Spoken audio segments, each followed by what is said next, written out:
অনর্পিত চরিং, অনর্পিত মানে যা কোনোদিন অর্পণ করা হয়নি, চিরাত চিরকাল ধরে যা অর্পণ করা হয়নি, সেইটা সমর্পণ করার জন্য কলিযুগে অবতীর্ণ হলেন ভগবান। কেন অবতীর্ণ হলেন না? সমর্পয়িতুম, কি সমর্পণ করতে? উন্নত উজ্জ্বল রসাং স্বভক্তিশ্রিয়ম, উন্নত উজ্জ্বল রসে সমৃদ্ধ তার নিজস্ব ভক্তি সম্পদ। ভগবান সম্পদ দেন কিন্তু নিজের সম্পদ দিতে চান না। মা লক্ষ্মীর ভান্ডারে যে সম্পদ আছে সেটা দিয়ে দিতে চান, কিন্তু ওনার নিজের ভান্ডারে একটা সম্পদ আছে সেটা দিতে চান না। কেমন? উদাহরণ দিলে বুঝতে পারবেন। মনে করুন একজন কোটিপতি লোক, দান ধ্যান করতে ভালোবাসে। আপনি গিয়ে বললেন কান্নাকাটি করে যে আমার ছেলেটাকে স্কুলে ভর্তি করতে পারছি না, এত টাকা খরচা আছে, দয়া করে আমাকে একটু উপকার করবেন। কি চাইছে দেখো, ওকে একটা চেক লিখে দাও 5,000 টাকা, দিয়ে দিল। কোটিপতি লোক একটা 5,000 টাকা চেক লিখে দিলে কিছু অসুবিধা হয় না।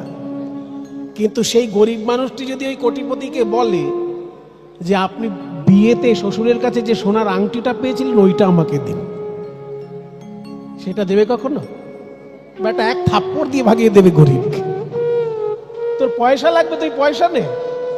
আমি বিয়েতে যে শ্বশুরের কাছে যেটা আংটি পেয়েছি আশীর্বাদ স্বরূপ, সেটা তোকে কোন দিক দিতে যাবো? কোন দুঃখে বেটা, ভাগ এখান থেকে, তাই না? কাজে এই কোটিপতি লোক যদি কিছু দান করে, সে ব্যাংকের অ্যাকাউন্ট থেকে দান করবে। আশীর্বাদ স্বরূপ যেটা সোনার চেন পেয়েছে বা সোনার আংটি পেয়েছে বিয়েতে, শ্বশুর বাড়ির জিনিস, সেটা কেউ দেয়? ওটা তার কাছে এত মূল্যবান যে কেউ চাইলে পাবে না। ঠিক তেমনি ভগবানের হৃদয়ে এক প্রকারের সম্পদ আছে যার নাম প্রেম। কেউ যদি ভগবানের কাছে হাত জোড় করে বলে আমি এটা চাই, ওটা চাই, সেটা চাই, ভগবান দিয়ে দেবেন, কিন্তু প্রেম তিনি কাউকে দিতে চান না। কৃষ্ণ যদি ফিরে কভু ভক্তি মুক্তি দিয়া, প্রেম কভু নাহি দেন রাখেন লুকাইয়া। তাহলে ভগবানকে যদি কেউ বলে হে ঠাকুর সারা রাত্রি জেগে আমি তোমার কীর্তন শুনবো, আমার যেন কিছু অর্থ উপার্জন হয়, ভগবান খুব খুশি হন। যাক বাবা, একে 2 পয়সা দিলে অন্তত আমার দায় শোধ হলো। আমার মেয়েটার বিয়ে হচ্ছে না, যেন ঠাকুর মেয়েটার বিয়ে হয়ে যায়। ঠিক আছে, ঠিক আছে, হয়ে যাবে। ঠাকুর আমার যেন স্বর্গপ্রাপ্তি হয়, হয়ে যাবে। কিন্তু যদি কেউ বলে ফেলে ঠাকুর আমি সারা রাত্রি তোমার কীর্তন শুনবো, তোমার কাছে যে প্রেম আছে সেই প্রেম যেন আমি পাই, অমনি কৃষ্ণ বলবেন আবার ওদিকে হাত বাড়ানো কেন বাবা? ওইটা বাদ দিয়ে অন্য কিছু চাও না? হ্যাঁ, গাড়ি চাও, বাড়ি চাও, জায়গা জমি চাও, ছেলের চাকরি চাও, মেয়ের ভালো স্বামী চাও, বা অসুস্থ আছো, সুস্থ হবার জন্য বাসনা করছো, করো, কিন্তু প্রেম কেন চাইছো?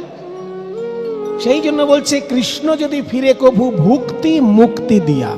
ভুক্তি মানে ভোগ, আর মুক্তি মানে মোক্ষ, দুটোই লাগে। কিন্তু শুধু ভোগ যদি করে যায় কেউ, তাহলে মনুষ্য জন্ম তার পরিপূর্ণভাবে সার্থক হয় না।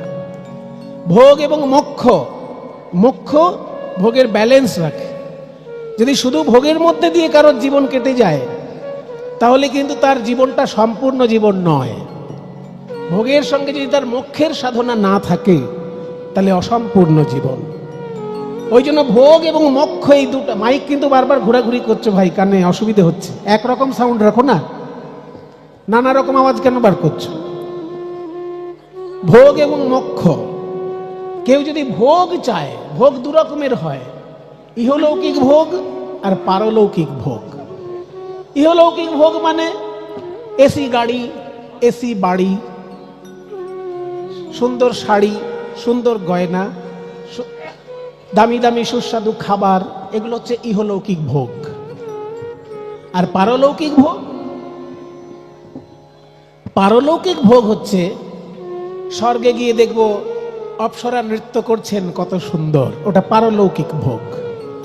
ইহলৌকিক ভোগ হচ্ছে এই জগতে যে ভোগ আমরা করতে পারি, আর পারলৌকিক ভোগ হচ্ছে স্বর্গের যে সুখ। এই দুটোকেই বলে ভোগ। কৃষ্ণের কাছে যদি কেউ ভোগ চায়, ভুক্তি দেবে, মানে ভোগ দেবে। যদি কেউ এই ভোগ থেকে মুক্তি চায়, পরমাত্মার সঙ্গে জীবাত্মার মিলন হচ্ছে মুক্তি। এই মুক্তিও যদি কেউ চায়, মায়ার বন্ধন থেকে যদি কেউ মুক্তি চায়, ভগবান মুক্তিও তাকে দেবেন, কিন্তু প্রেম কভু নাহি দেন রাখেন লুকাইয়া।